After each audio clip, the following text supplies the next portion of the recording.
Menteri Koordinator Bidang Politik Hukum dan Keamanan Mahfud MD mengklaim bahwa korupsi yang terjadi di era reformasi saat ini jauh lebih luar biasa dibandingkan dengan korupsi yang dilakukan di zaman Orde Baru. Mengapa demikian? Lebih lengkap kita simak bersama dalam Sudah Reformasi Masih Korupsi. Ya, ini bukan kali pertama Mahfud melontarkan pernyataan seperti ini. Sebelumnya pada tahun 2017 ia pernah mengutarakan keresahan serupa ya. Jadi pernyataan itu dijelaskannya didasari bukan karena jumlah nominal uang yang dikorupsi, namun dilihat dari seberapa meluasnya korupsi yang terjadi saat ini. Ia mencontoh bahwa pada masa pemerintahan Presiden Soeharto di era Orde Baru, korupsi itu dilakukan secara terkoordinasi sehingga tidak ada pejabat yang main sendiri. Kita lihat statement lengkapnya. Dulu korupsinya itu korupsi terkoordinir.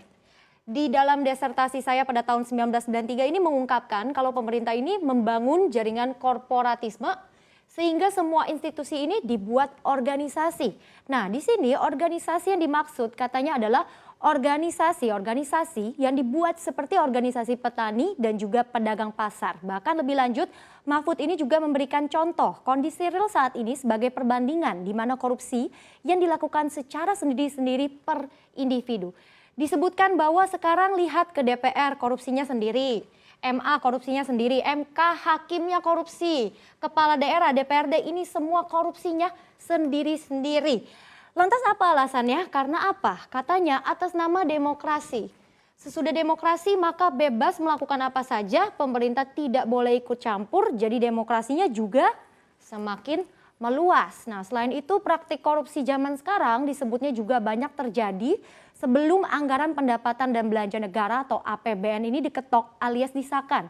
Hal itu dilakukan oleh dua anggota DPR yaitu Waode Nur Hayati dan juga Angelina Sondak, di mana keduanya meminta biaya atau fee di muka untuk memuluskan rencana anggaran.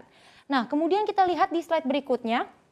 Tentu ini jadi alarm ya kalau melihat indeks persepsi korupsi Indonesia pada tahun 2020. Nah, ini perlu diketahui acuannya ini berdasarkan skor tertinggi 100 yang artinya ini bersih dari korupsi, sedangkan yang 0 itu artinya paling korup. Nah, skor pada tahun 2020 ini turun 3 poin dari sebelumnya 40 menjadi 37 poin. Jadi untuk pertama kalinya dalam 12 tahun terakhir, IPK Indonesia ini mengalami kemunduran dan juga jadi yang terendah sepanjang era reformasi.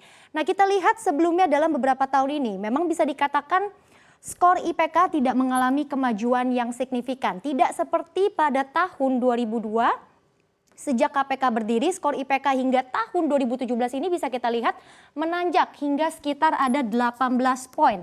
Nah, sebelumnya Mahfud MD ini juga mengatakan bahwa penurunan IPK di tahun 2020 ini sudah sesuai prediksi. Bahkan katanya kalau tidak turun, ya setidaknya stagnan-stagnan saja. Revisi Undang-Undang KPK pada tahun 2019 diyakininya menjadi alasan karena banyak penolakan dari berbagai kalangan dan juga menimbulkan kontroversi di mana jadinya ada persepsi buruk di mata dunia terkait pemberantasan korupsi di tanah air.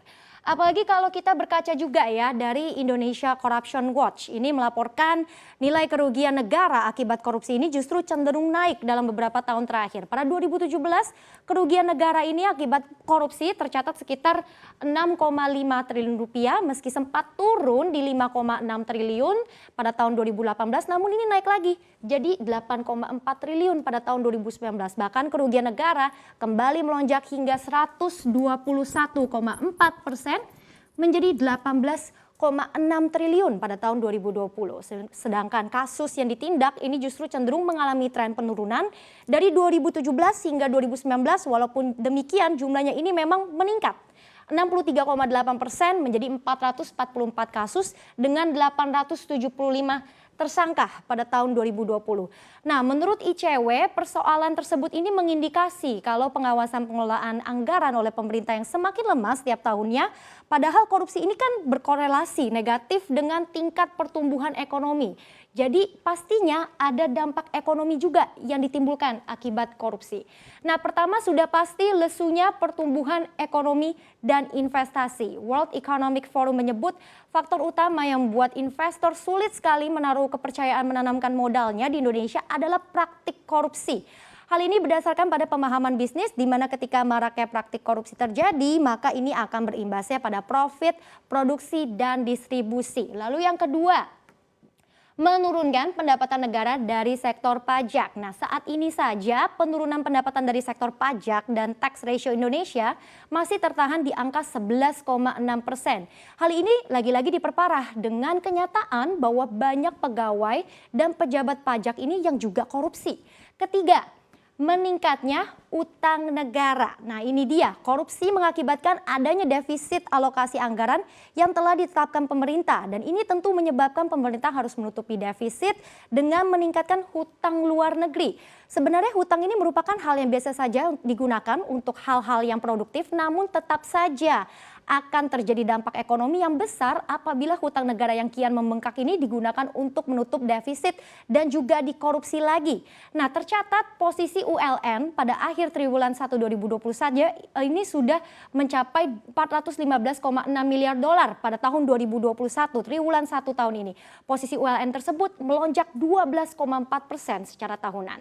Nah, keempat adalah sarana prasarana berkualitas rendah. Nah, korupsi kan ini berupa penggelapan, suap, dan pungli. Ini dapat menyebabkan sarana prasarana di negara-negara korup ini jadi berkualitas rendah. Rendahnya kualitas infrastruktur dapat mengganggu akses masyarakat kepada pusat perekonomian dan juga pertumbuhan. Sehingga memang korupsi ini jadinya seolah tidak pernah ada habis ya kalau begini. Indonesia tetap saja harus belajar dari pengalaman krisis sebelumnya akibat korupsi dan memiliki target kapan korupsi hilang dari tanah air. Intinya jangan biarkan korupsi ini jadi persoalan klasik yang tidak pernah seakan berujung.